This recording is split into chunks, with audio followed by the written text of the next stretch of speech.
Hey guys, it's Celine. It's Monday, the 2nd of May. I've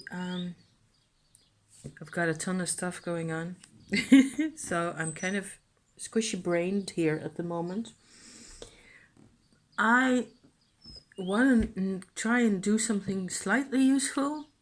Hopefully, maybe just slightly pertinent to people out there. I've said a couple of times over the past couple of weeks in my videos that as a sort of a sequel to the cold I had a very bad nose cold for a couple of weeks, which is by now 6 weeks ago. The only ailment, would you call that, sign at the moment that is still sort of with me from that is that I tend to get out of breath. I'm normally easily out of breath because I don't exercise, I don't do sports enough, and I'm bad at sports in general, so I'm not surprised. But recently, it's kind of, maybe this is somehow useful to people who've had COVID, even, as a after effect of that whole process, is why I'm trying to describe what I found out. Okay, that's why what I think is most useful for me to do today. There's a ton of other things going on for me, most of which is okay and good. It's also a matter of letting other people do things, which is funny by itself. Okay, how hard that can be is funny to me because, jeez, you can only meddle so much. I'm going to pick out my beautiful blue opal again because it tends to help me with the whole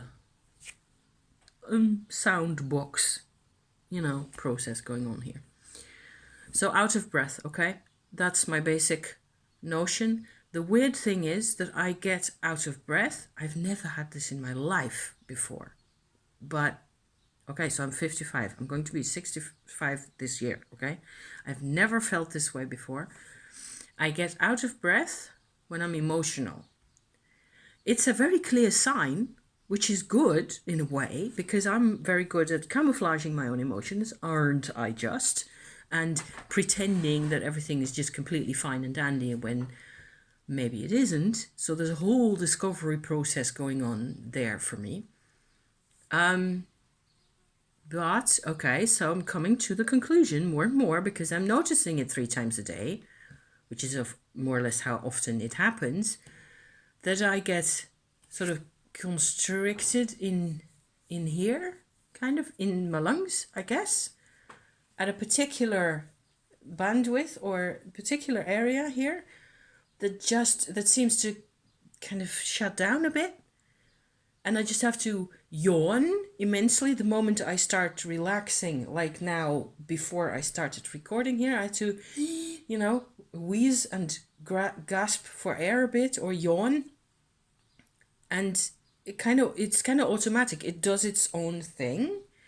So I try to mainly, to listen to it, to feel what's happening and to breathe as deeply as I can without forcing myself and so on and so forth. But I'm noticing that it has to do with emotion, okay? I was doing emotional work. I was doing therapeutic work. It was tough. It wasn't funny. I wasn't really enjoying doing that. So in terms of that there's parts that get seen, so those parts are, I suppose, enjoying getting seen, but it was tough. And so there's a bit of a process there. And this happens to me a couple of times a day, every day. And the rest of the day, I'm fine. I don't notice any lack of air or lack of oxygen at all. And I can breathe deeply, like you see, properly. And I get enough air.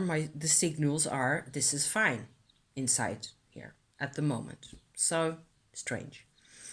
So over to the Tummo, okay? Because to me, the Tummo story, as I've been telling it over the past 2 years, and also recently, bits and bobs here and there, not really a lot of new information happening the whole time. This is new information in terms of Tummo as it connects to the breathing situation as well and to the emotional situation. Okay, there's a 3-way trigger thing going on right there. No, that's not the right word. It's not a trigger.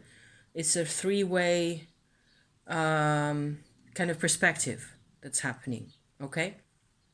So I have been working with my normal levels of Tummo over the past couple of weeks, mostly, where I tend to, as I've described before, for you people who are new here, this is what Tummo means to me. Having Kundalini energy come into your body through your root chakra, manage it to come to the level that sits between the hip bones, which is called in China the first Dantian level, to consolidate there into a still very powerful Shakti energy kind of a force, which I call Tummo energy by that time, up to here, which you can feel very clearly. This is not a visualization. This is an actual energy that changes your life and changes how you think forever. So if you're up for that, stick around.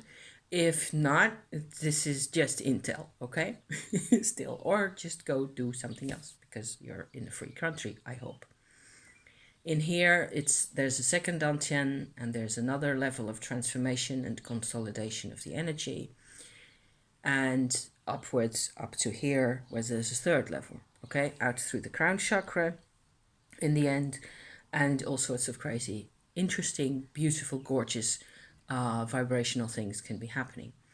It's something to do in moderation, especially as you get better at it. You have to really take it one step at a time, because the energies by themselves, depending on your personality type, I suppose. I am a rather feisty kind of person. I tend to be really expressive. I tend to get very scared also very easily. And you get disharmony and misalignment and it hurts and you go nuts, okay? And when I see that happening, I can sort of see that developing, and then I have to just tone everything down.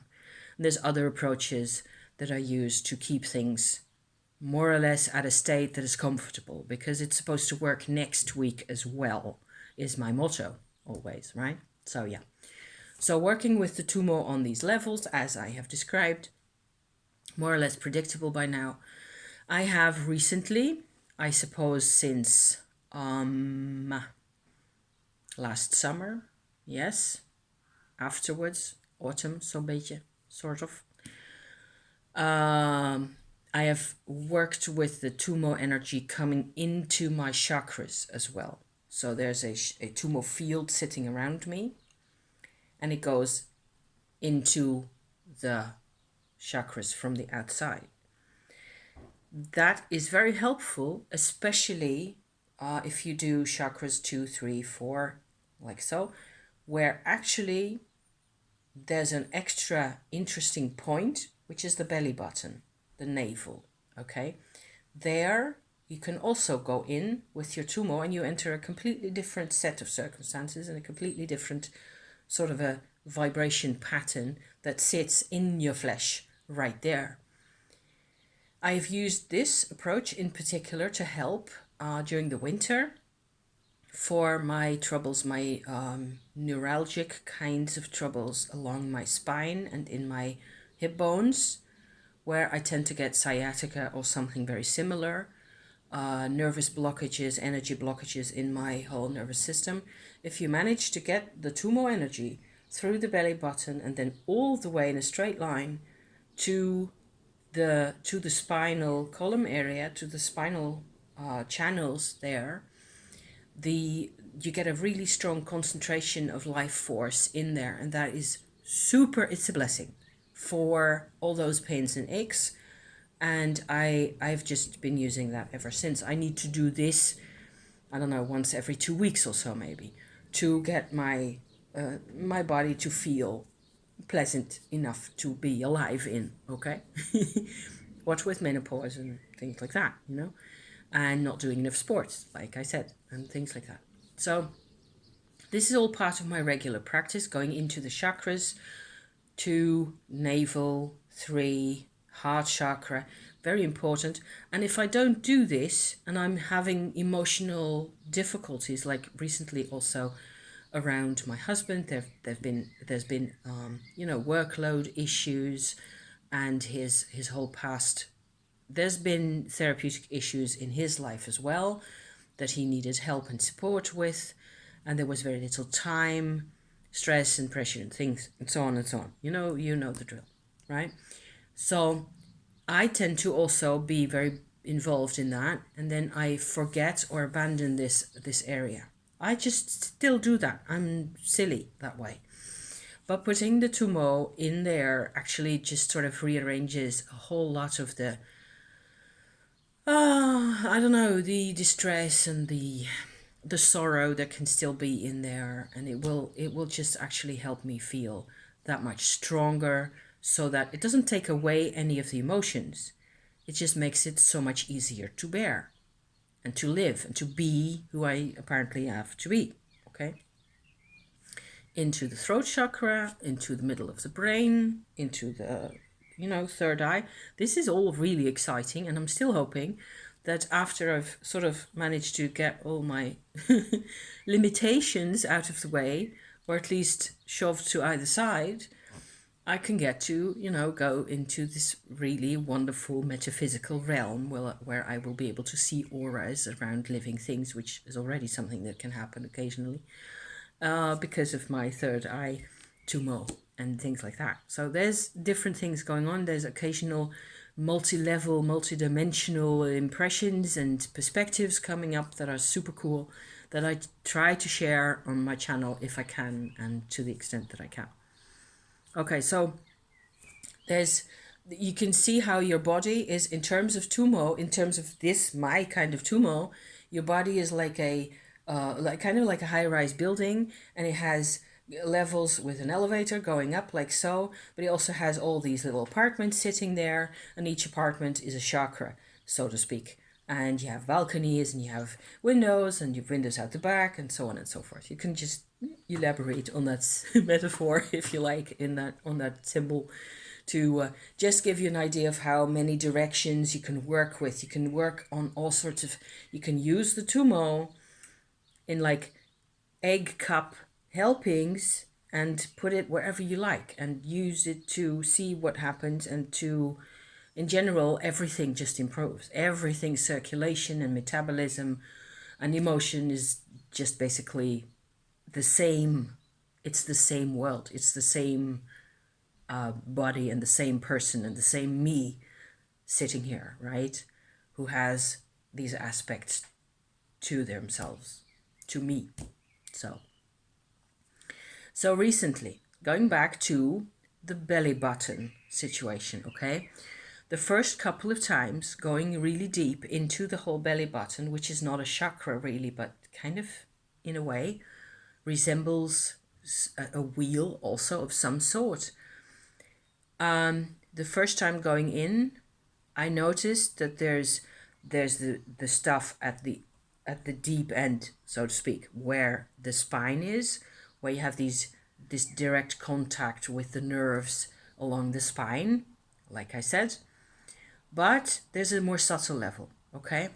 Because as we was growing inside our mama's bellies, we was growing outward from our belly buttons, which is something I find utterly fascinating. You have a belly button first. This belly button here is the first ever part of me that was happening on the planet, on this. It was part one of my life, is right there, right, this one, right? So I'm also really tired, and I shouldn't be doing this. I shouldn't be trying to record anything. Please bear with me for maybe 10 minutes more, okay? And then we can all have our tea and just take the rest of the day off. From the belly button inward, it's like sort of fan-like shapes going all around, right underneath your skin. Also similarly more in the back. So going into your belly, through and into your belly button like so. There's these fan-like shapes all around, and they go in like that. At every level, there's more stuff going on. Every level, or every assumed level that you just decide to look at that point, there's something else going on. Because all that programming that sort of created your whole body happened from there. So they sort of did a layout first and then developed. You developed from the first layout, and in terms of energy, in terms of vibration. Okay, so far so good. This part I had kind of figured out. I've already also described this, I think, maybe in January, February, around those times, in a Tummo update at that time. Recently, it looks like there's a specific sort of a ribbon that goes up from one's belly button, and it's not the skin only. The skin is important. There's like a separate fan of those fans that I was mentioning just now that starts in the belly button, and it goes up from there to where your rib cage begins, your stomach area, into here, into your emotional parts, your heart area, like so, and into your face. It looks like that is actually where one's personality truly lives. And so I've done videos in the past, also in autumn, I believe, about the assemblage point, which is a completely different kettle of fish, where there's points in here that are often misaligned. And if they're vibrationally completely misaligned, you get actually things like depression and bad returning states of anxiety and things like that. And unless you do a proper assemblage point realignment, it's never going to really be feeling okay. And it's possible. It's certainly possible using my Tummo approach to heal those things. It takes forever, seemingly, but at least you do feel like things are happening, things are changing. And similarly, I've been working on my whole chakra areas and using my Tummo to get my chakras to be alive and participating and doing whatever they're supposed to be doing, you know? So this whole heart area is very much part of that. So far, up until, I don't know, 3 weeks ago or so, I was working very deep inside my body with my Tummo. I was going with my heart chakra even. I was going with my Tummo field into the heart like so, right away into the middle of my rib cage, my thorax. So if this is me, I was going up until here right away. I've always tended to work on these, on the middle, the sort of the core of me, what felt at that time like the core. But towards the front, there's this whole area which is kind of new. As I'm working on my process and constantly sort of investigating new areas, this is an area that has just come much more alive. And this is where I come back to the whole breathing business, because it seems to me there's a connection between the emotion, the breathing, and even a midriff solar plexus third chakra area that sits just beneath your skin, just about a centimeter in or so, and out from there towards the front. And whenever I am emotionally challenged and feel like I don't really know how to respond at that very instant, also not the most patient person in the world, right, with myself especially, this whole thing gets triggered, and it expresses itself here in my lungs, and it just shuts down. It sort of makes sense to me nowadays. And putting my Tummo in the whole of this sort of a long pointy shape in here does make me feel a whole lot better. It's not completely convincing because apparently there's more work to be done in terms of how I perceive this energy, how I it's like with Tummo, it is like there is whole areas, whole countries inside of you that have to wake up. And it's a lot of work. And most times you can only see what you've done after the fact, afterwards, after a couple of sessions of the same kind of like these processes I'm describing here for you. And then at some point you go like, oh, okay, hey, I remember suddenly that I blah and blah. I used to always blah blah. I used to always have this issue, or I used to always badly, have whatever. And you nearly forgotten. This is my style of going about things because I'll always go to the next interesting bit. So I don't know, maybe this is of interest, as I always say. Maybe this is somehow useful. Was that half an hour? Dear God, actually, no, 21 minutes. Fair enough. I can live with that, I think. I suppose what you identify with, what I identify with in terms of, certainly with my therapeutic inventory that I was working on, and I've got a trip planned for the rest of the week with husband, which is yay awesome. We're going to have a hotel and be out and have the train and be out of the house for a bit, for a couple of days. It's going to be totally awesome. I'm hoping to do a bit of vlogging out there, and you will see where I am when I get a chance to upload anything.